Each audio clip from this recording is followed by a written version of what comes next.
오늘은 10월 7일 토요일 새벽 5시 20분입니다. 오늘 10월 7일 토요일, 오늘 저녁에는 중요한 축구 경기 두 경기가 있습니다. 지금 현재 중국에서 열리고 있습니다. 항저우 아시안게임 축구 결승전이 오늘 밤에 열리는데, 그 결승전이 바로 많은 분들 알고 계시다시피 한일전이 되겠습니다. 이걸 또 어떻게 또 축구광이 또 빠뜨릴 수 있습니까? 근데 거기다가 또 영국의 손흥민이 뛰고 있는 프리미어 리그도 시간이 일부 겹칩니다. 그러나 오늘은 프리미어 리그의 손흥민 축구는 뒤로 좀 밀리고 한일전 결승이 주요 관심사입니다. 오늘 미국 증시 크게 상승했습니다. 시장 예상을 뛰어넘는 고용 지표가 발표된 이후에 뉴욕 증시가 강세를 보이며 마감했습니다. 신규 일자리가 급증하긴 했지만 임금 상승세가 둔하고 있다는 기대감 때문입니다. 강력한 고용 지표에 장 처음에는 하락 출발했는데 투자자들이 이것을 긍정적으로 해석을 하면서 시장은 시간이 갈수록 오히려 강한 상승 탄력을 받았습니다. 오늘 뉴욕 증시의 상승세는 노동시장 호조에도 더 이상의 기준금리 인상은 없을 것이라는 낙관론이 확산한 때문으로 해석이 됩니다. 또 노동시장이 생각보다 훨씬 강해서 미국 경제가 생각보다 좋다면서 미국 경제가 결국 침체에 빠지지 않을 것이란 기대가 주가 상승에 일조했다는 분석도 또 있습니다. 오늘 다우지수 0.87% 상승했습니다. S&P 500은 1.18% 상승 4,308, 나스닥은 1.6% 상승해서 13,431, 필라델피아 반도체는 가장 많이 2% 뛰어 올랐습니다. 3,475. 항상 이 미국의 증시를 우리가 항상 함께 보고 있습니다. 국내 주식에 투자를 하더라도 가장 이 영향을 받는 곳이 바로 미국 지수 아닙니까? 그래서 미국에 투자하게 되면 당연한 거고, 국내에 투자를 하더라도 미국의 증시 흐름을 꼭 알아야 되는 것입니다. 근데 보면 떨어질 때는 S&P 500보다 기술주들 나스닥이나 필라델피아 반도체 지수가 더 많이 떨어지고, 또 오를 때도 또 S&P 500 지수 기준으로 나스닥이나 필라델피아 반도체 기술주들이 더 많이 오를 땐 또 오릅니다.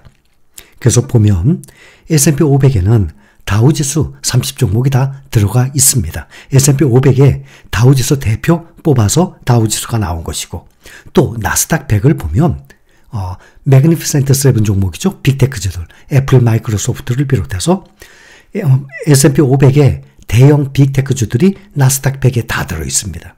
또 필라델피아 반도체도 나스닥 100에 다 들어있어요. 그래서 저는 항상 나스닥과 특히 나스닥 100 이 지수를 주요 관심사로 두고 있습니다.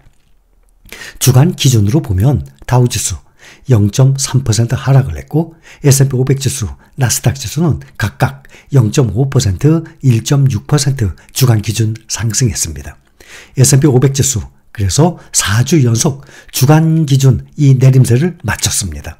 장 초반 고용 보고서가 나오면서 국채 금리는 급등을 했고, 주가 지수는 어제보다도 1% 안팎 크게 하락을 했었습니다. 하지만 그 이후에 반등세를 타면서 1% 이상 상승세로 마감했습니다.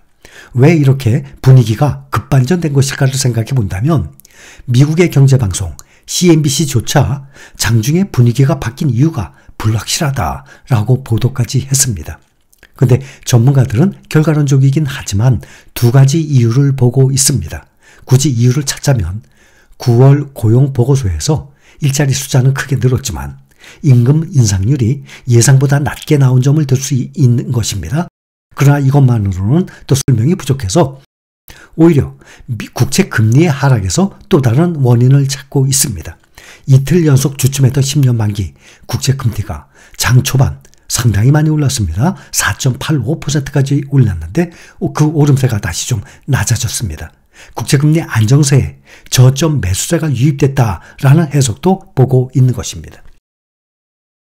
오늘 시장의 중요한 화두, 당연히 고용보고서였습니다. 미국 노동부의 고용보고서에 따르면 지난달 미국 내 비농업 신규 고용이 전달보다 33만 6천 명이 증가했습니다. 이것은 지난 1월 47만 2천 명 이후 최대치로 증가한 것입니다. 로이터 통신이 집계한 전문가 예상치 17만 명보다 2배 가까이 많습니다. 9월의 고용 증가는 레저, 숙박업에서 9만 6천 개가 늘었습니다. 특히 이 가운데 식당과 음주 서비스에서 6만 1,000명이 증가했습니다. 정부 고용이 7만 3천 명 상승했고 의료 서비스에서도 4만 1,000개의 일자리가 늘었습니다. 미국 경제가 이렇게 예상보다 뜨겁다는 사실이 확인이 되면서 시장에서는 미 연방준비제도가 추가로 기준금리 인상을 단행할 것이란 관측이 힘을 얻고 있습니다. 이것을 뒷받침하듯이 벤치마크 금리, 10년물 미국 국채금리가 4.892%까지 상승을 하면서 2007년 이후 최고치를 기록했습니다. 8월 수치도 상향 조정됐습니다. 18만 7천 개로 발표된 8월 비농업 신규 일자리는 22만 7천 개로 수정이 됐습니다. 지난달 미국의 평균 시급은 전월 동월 대비 4.2% 올라서 전달에는 4.3%였는데 오름폭이 조금 줄어들었습니다. 실업률은 3.8%로 로이터 통신이 조사한 시장 컨센서스 3.7%를 웃돌았습니다. 임금 상승세도 수그러들면 연준이 우려하는 인플레이션 자극 가능성도 그만큼 작아지게 됩니다. 투자자들은 내주에 발표되는 소비자물가지수 CPI 수치, 연중 정책을 가늠하는 데 결정적인 힌트를 줄 것이다 라고 보고 있습니다. 다음 주에 발표되는 CPI가 아주 중요한 변수가 될 것입니다. CPI가 예상보다 높을 경우 시장은 연내 기준금리 인상을 확실시할 것으로 또 보고 있습니다. 언젠가 하면 12일입니다. 다음 주 목요일 밤 9시 30분에 미국 소비자물가지수 CPI 발표가 됩니다. 최근에 이틀간 진정세를 보였던 국채금리도 다시 상승세로 지금 전환한 것이에요. 고용지표 발표 직후 벤치마크 10년 만기 미 국채금리가 뉴욕 증시의 정기장 개장 전 4.887%를 가리켰는데 30년물 금리도 5% 이상까지 뛰어올랐습니다. 정책금리에 민감한 2년물 금리는 5.151%까지 올라서 지난 9월 21일 기록한 2006년 7월 이후 최고치 5.202%에 바짝 다가섰습니다. 뉴욕 증시 전문가들은 오늘 보고서는 연준의 추가금리 인상 가능성을 높일 것이라고 보고 있습니다. 시장에서는 고용지표 발표 전에 34%에 불과하던 연내 기준금리 0.25% 인상 확률이 지금 50%로 꽤 높아졌습니다. 또 한편에서는 최근 채권 금리 상승으로 연준은 추가 인상을 자제할 수 있을 것이라고 보고 있어요. 채권 수익률 상승은 금융 여건을 크게 긴축한 것이기 때문이라고 분석을 하는 것입니다.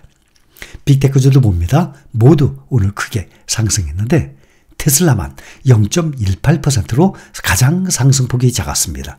메타가 3.5% 오르고 엔비디아가 2.4% 크게 상승들 했습니다. 테슬라의 주가 보면 모델 3와 모델 Y 가격을 미국에서 인하했다는 소식에 장 초반에는 2%가량 하락세를 보였다가 다시 0.18% 상승으로 강보합 마감했습니다. 전기차 주요 종목들 가운데는 루시드만 0.58% 하락을 하고 다른 자동차 주식들은 강세를 보였습니다. 3주째 파업을 이어가고 있는 전미 자동차 노조가 파업 확대를 보류했기 때문입니다. 전미 자동차 노조가 이번 주 파업을 벌이지 않겠다고 밝힌 점도 긍정적이었습니다. 오늘 뉴욕 증시 정규 거래 전 발표된 고용지표 장 초반 시장에 적지 않은 충격을 줬어요. 시장에서는 이날 증시가 예상과 달리 강세를 보인 것을 두고 의견이 분분합니다. 시장에서는 오히려 미국 경제가 강력한 고용시장과 디스인플레이션, 물가 상승률 하락, 디스인플레이션을 모두 누리는 골드락스 상태에 있는 것으로 낙관을 하면서 지수가 크게 상승 마감했습니다. 9월 실업률이 18개월간 최고치인 3.8%를 기록했습니다. 시간당 평균 임금은 전월 대비 0.2%의 증가에 그쳤습니다. 이것을 호재로 본 것입니다. 유가는 상승했습니다. 11월물 서부 텍사스랑 원유는 배럴당 48센트 상승 82.79달러에 마감했습니다. 유가는 3거래일 만에 반등을 했는데 이번 주 8.81% 하락했습니다. 이틀 전에 하루 만에 5%나 떨어졌었죠. 주간 하락률은 올해 3월 이후 최대입니다. 월가의 공포지수로 불리는 변동성지수 VIX 6% 하락했습니다. 그래서 17.37을 기록하고 있습니다.